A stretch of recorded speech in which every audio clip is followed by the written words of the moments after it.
о возможных дальнейших шагах на этом направлении. This has come out of nowhere. Who resist?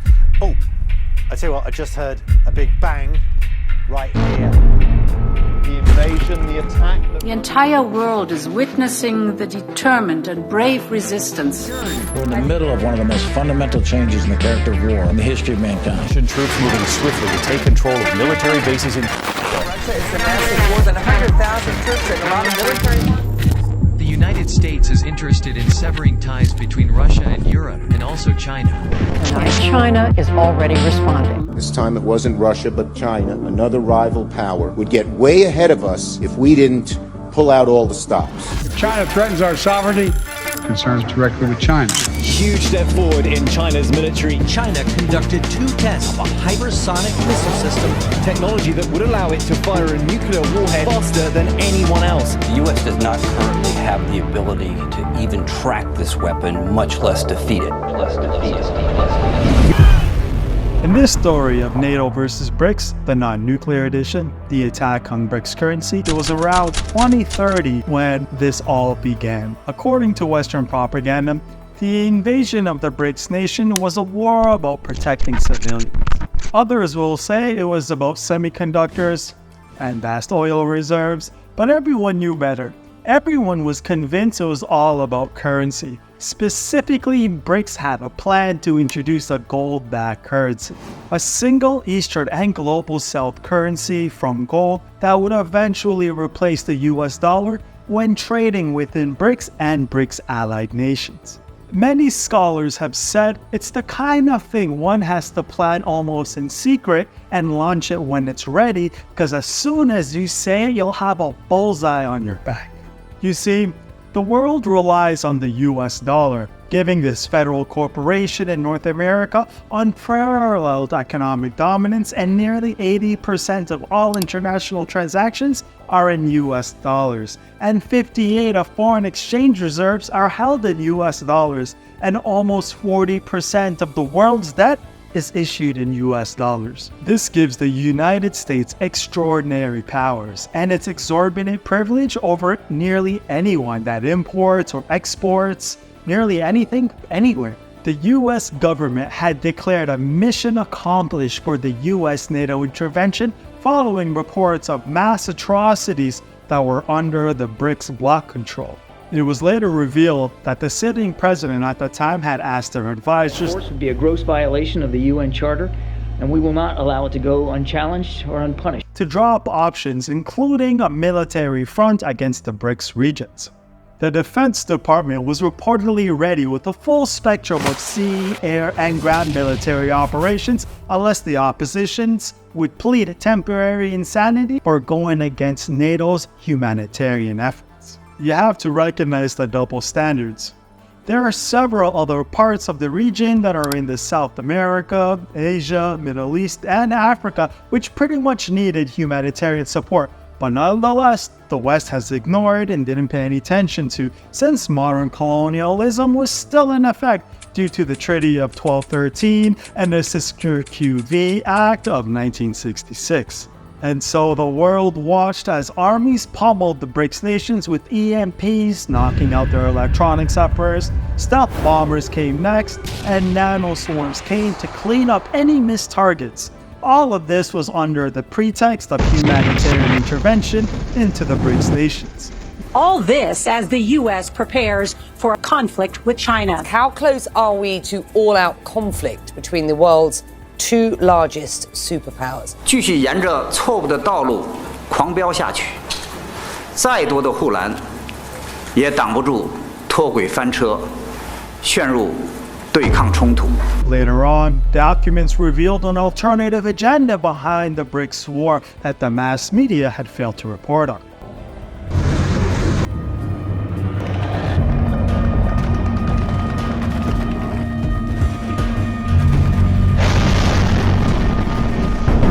Once the war was won, later on around 2040, declassified documents revealed what was to be achieved.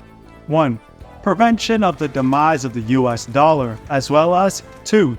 The prevention of the creation of our independent hard currency elsewhere, that would free locations from economic bondage and bring back money that ironically the organic constitution for the United States once stood for. This rebirth of the constitutional money would rival the democratic dollar and euro. This would have put an end to the exploitative era of the Francophone African nations' bondage to the France's relic of the past, the franc.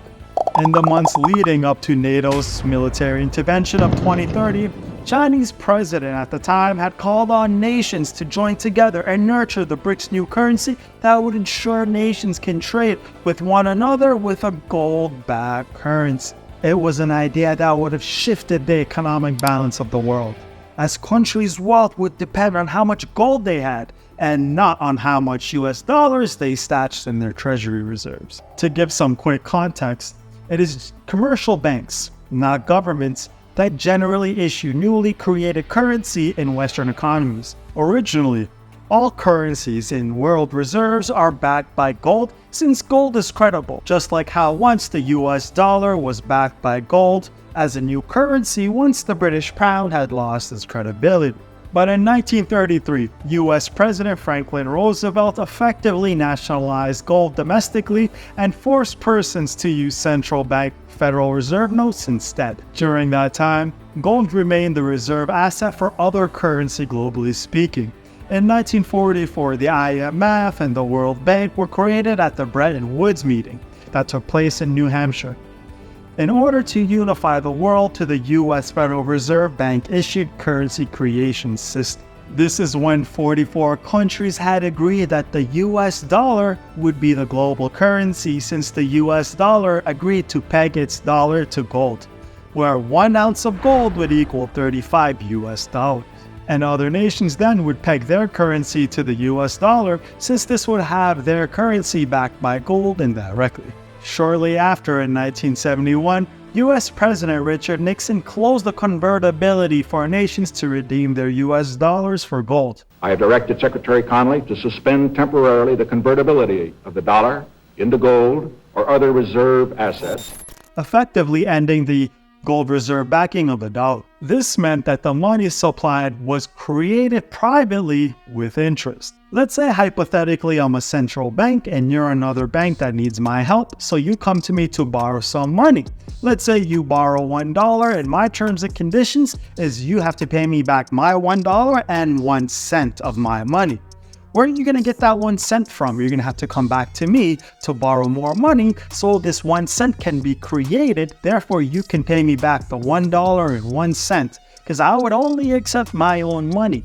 So if I say, hey, here's the terms and the conditions, you borrow $1 and pay me back $1 and 1 cent of my money, and I'm the only one who can create the money, you're going to come back to me to borrow $2 and pay me back the $1 and 1 cent. But that $2 also has a 1% interest rate, meaning eventually you'll owe me back $2.02. So you'll come back to me to borrow $3 to pay back the $2.02. And then the $3 that was borrowed for the third term now has 1% interest rate, and you're going to have to pay me back $3.03.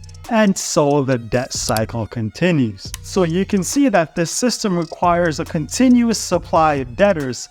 And over the next half century, most developing countries, mostly African, would end up in debt to the IMF. The loans came with strings attached, including structural adjustment programs that stagnated growth in these African economies. Alright, so under the Bretton Woods Agreement, the US dollar was pegged to gold and other currencies were pegged to the dollar. When the US dollar was no longer able to maintain the dollar's gold backing due to issuing more US currency and not collecting the gold to back it, in 1971, the US made a quick deal with OPEC to back the dollar with oil, thus creating the petrodollar, a move that cemented the US dominance and boosted economic growth, leading the US to become a superpower. This was the tricky part. Any other country that purchased oil from OPEC had to exchange its currency into US dollar first before purchasing oil from OPEC in order to complete the sale. Oil And later on, any natural resources were priced in US currency, not the currency of the countries where the resources came from. So when the dollar lost value, natural resources would counterbalance. This system would provide at least two benefits to the United States. One, it increased the global demand for US dollars. Two, it gave the United States the ability to buy oil with currency it can print at will.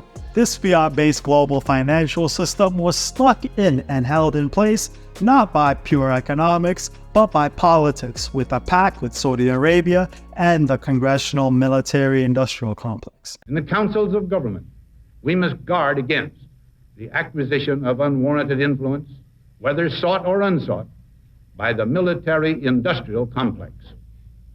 The potential for the disastrous rise of misplaced power exists and will persist. We must never let the weight of this combination endanger our liberties. Where gold was replaced by a petrodollar as the world's reserve currency and store of value. This meant that the ultimate store of value was hijacked from gold and duped into the US dollar. So in the decade of 2020s, the BRICS currency backed by gold announcement had Western powers really nervous past the point of sweating and staying up at night. This attempt was not taken lightly by Western interests, and their next moves would illustrate the extent that the West was willing to go to protect their US dollar agenda. This is unlike anything the U.S. Navy has done since World War II. Tensions are rising in one of the most hotly contested regions on the planet.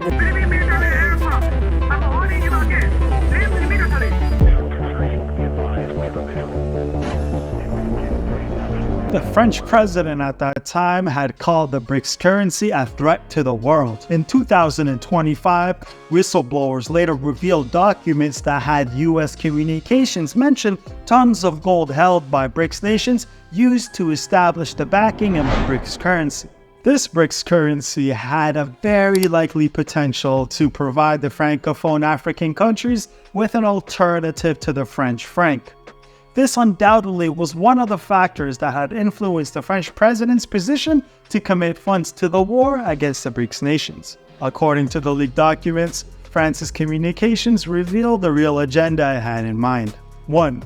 A greater share of BRICS allied resources, including oil production, was to be placed under France's control. 2. Increased French presence in the affected regions. 3. Improve the French president's domestic political situation in France. 4. Provide the French military with reinforcements to increase its assertion in its positions in the post-war world. 5. Address the concerns of the French advisors about the BRICS' long-term plan to replace France's presence in the Francophone African nations. These leaked documents conspicuously fail to mention any humanitarian concerns. The objectives were money, power, and resources.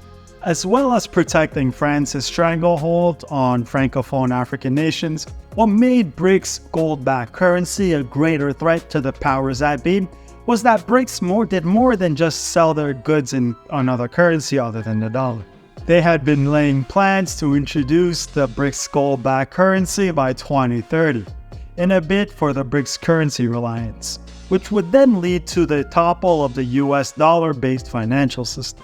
BRICS would have done more than organize a global monetary coup. BRICS would have demonstrated that financial independence could have been achieved in a multipolar world. So, to the question, why was the BRICS nation state heads assassinated by NATO? It was all about money, resources, and the security of the US-led financial system. Of course, many civilians in NATO countries are motivated by humanitarian concerns. That is why their governments would sell wars as acts of philanthropy. Simply put, generosity sells, but governments don't typically intervene in other countries in order to benefit humanity. And there it is, folks.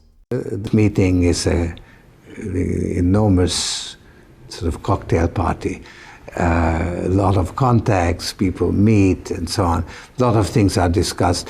It's actually very convenient because you can meet a lot of people whom you want to meet in a confined period of time. And it's also a media event. Is it also a symbol of the growth of sort of economic power of over political power, a lack of a loss of sovereignty by some countries?